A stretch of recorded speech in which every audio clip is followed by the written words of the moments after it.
Ya, Assalamualaikum warahmatullahi wabarakatuh.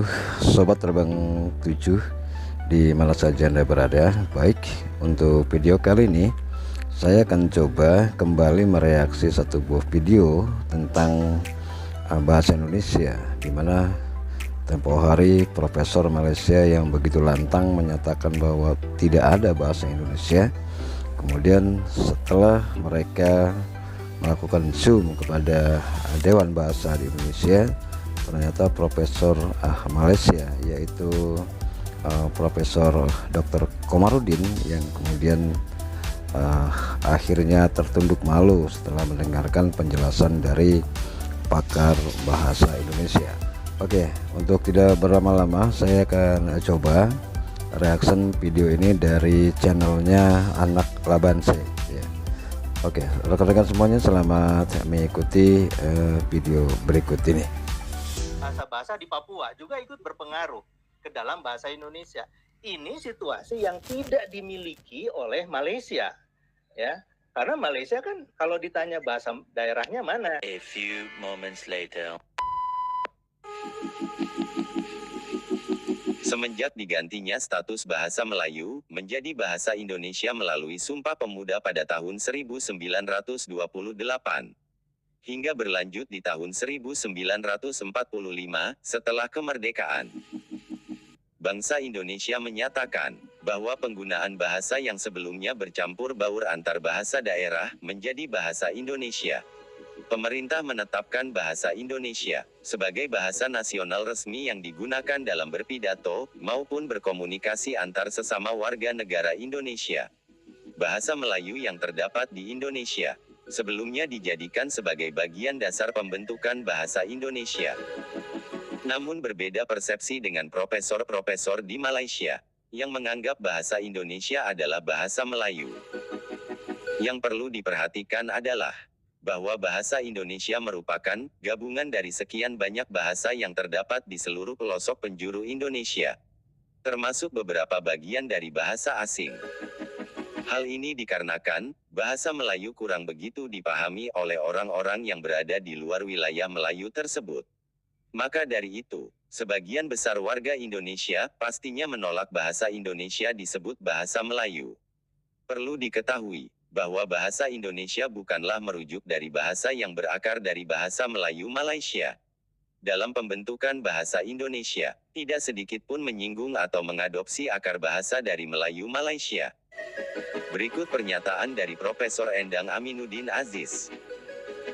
Ketika Indonesia merdeka ya, pada tahun 45, di tanggal 18 Agustus tahun 45, pernyataan bahwa bahasa Indonesia itu sebagai bahasa negara itu dimasukkan ke dalam Undang-Undang Dasar tahun 45 dalam konstitusi, seperti halnya Malaysia ya menyatakan bahwa bahasa Malaysia itu menjadi bahasa kebangsaan ya.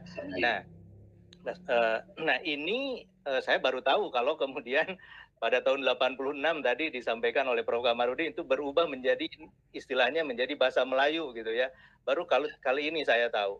Nah, sementara ya bahasa Indonesia ini berkembang, jadi titik tolak perkembangan bahasa Indonesia itu sebetulnya adalah ketika tahun 28, kemudian berlanjut pada tahun 45 ketika merdeka, kemudian berkembanglah kebahasaan Indonesia, kesastraan Indonesia yang relatif berbeda dengan perkembangan bahasa Melayu, ya, sebagai bahasa asalnya, ya, sebagai bahasa induknya.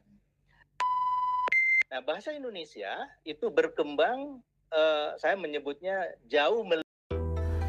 Ya, saudara, saya tahan sebentar penjelasan dari Profesor Aminuddin Aziz ini.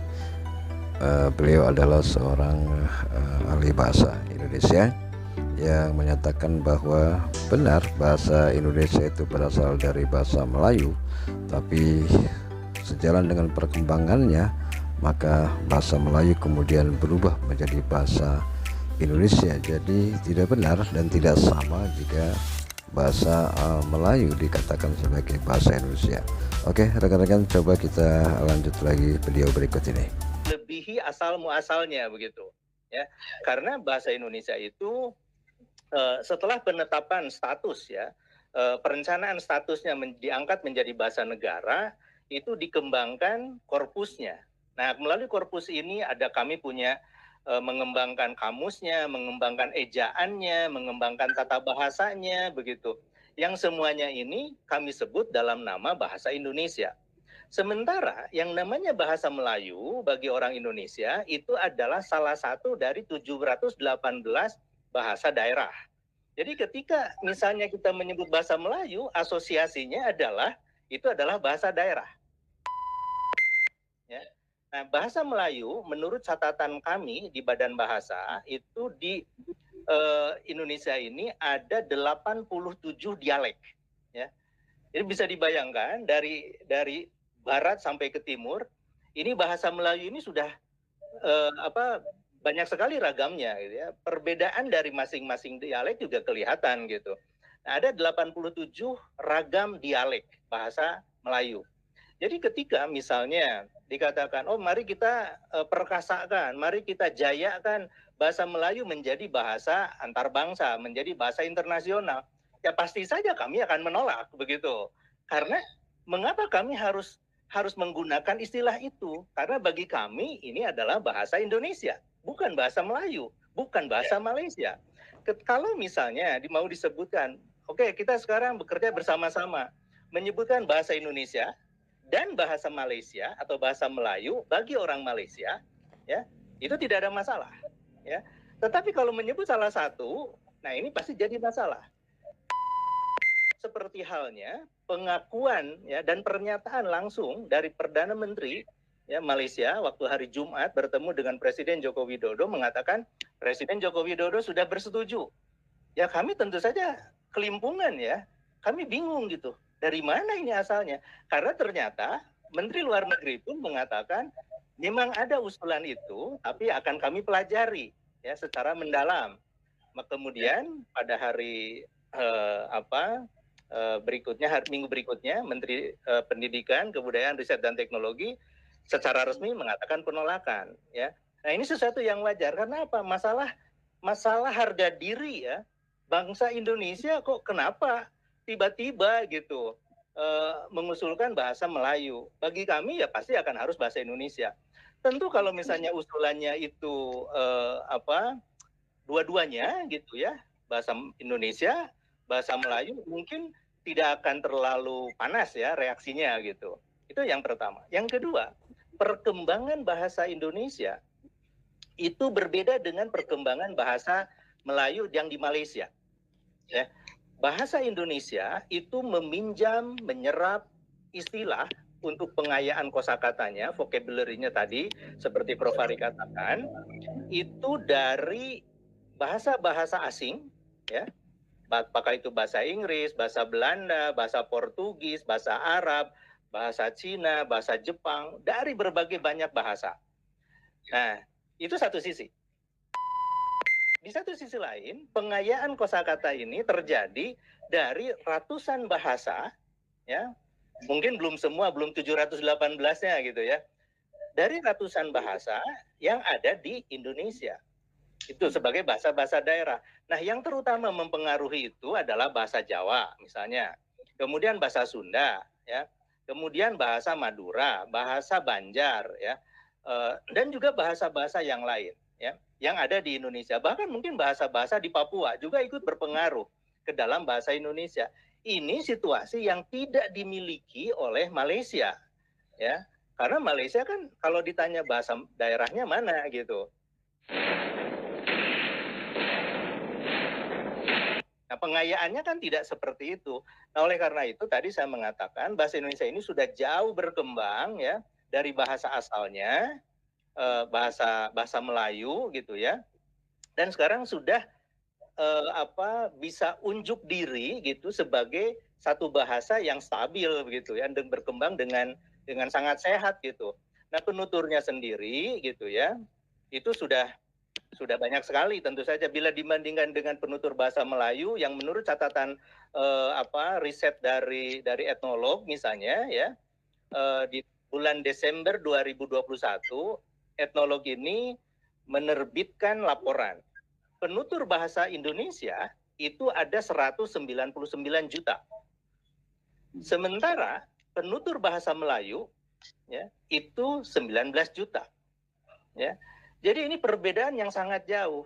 Kalau misalnya ada klaim, ya ada pernyataan bahasa Melayu digunakan oleh 300 juta orang. Ini tanda tanya besar. Melayu yang mana? Bagi kami tidak bisa itu. Ini adalah bahasa Indonesia, ya. Gitu. Yang mungkin penduduk Indonesia katakanlah 278 juta, katakanlah 220 jutanya atau 200 jutanya bertutur bahasa Indonesia. Mungkin sisanya ya boleh bahasa Melayu yang ada di Malaysia. Tapi jumlahnya juga kan penduduk Malaysia mungkin tidak sepertiga penduduk Indonesia gitu kan ya. Ya, itu tadi saudara dari Dewan Pengembangan Bahasa Indonesia Republik Indonesia yang pada saat itu sedang melakukan Zoom dengan Profesor Komarudin ya kalau nggak salah ya, yang membahas tentang bahasa Indonesia yang juga dikatakan oleh Profesor Malaysia adalah sebagai bahasa Melayu Indonesia. Ya, tentunya menurut penjelasan Profesor atau dari Dewan Bahasa Indonesia ini sangat bertentangan sekali dengan apa yang saat ini sedang hangat-hangatnya dibahas mengenai bahasa Indonesia. Kalau memang seandainya bahasa Melayu Malaysia atau bahasa Malaysia oleh Perdana Menteri Malaysia dikembangkan atau mengajak Indonesia untuk menjadikan bahasa Melayu Malaysia sebagai bahasa pengantar di ASEAN, mungkin itu sah-sah saja karena bahasa Melayu Malaysia tentunya akan berbeda dengan bahasa Indonesia. Atau juga kalau memang Perdana Menteri Malaysia mengajak bahasa Indonesia menjadi bahasa pengantar di ASEAN, mungkin itu juga sah-sah saja. Tapi kalau salah satu bahasa Melayu, ya terutama Malaysia yang dijadikan sebagai bahasa pengantar di ASEAN ya, menurut Profesor tadi menyatakan itu yang jadi masalah, yang kemudian Indonesia menolak ajakan dari Perdana Menteri Malaysia tersebut. Oke rekan-rekan semuanya, jika Anda memiliki pendapat lain tentang video ini silakan Anda tulis di kolom komentar. Ya, terima kasih atas perhatiannya. Saya akhiri. Wassalamualaikum warahmatullahi wabarakatuh.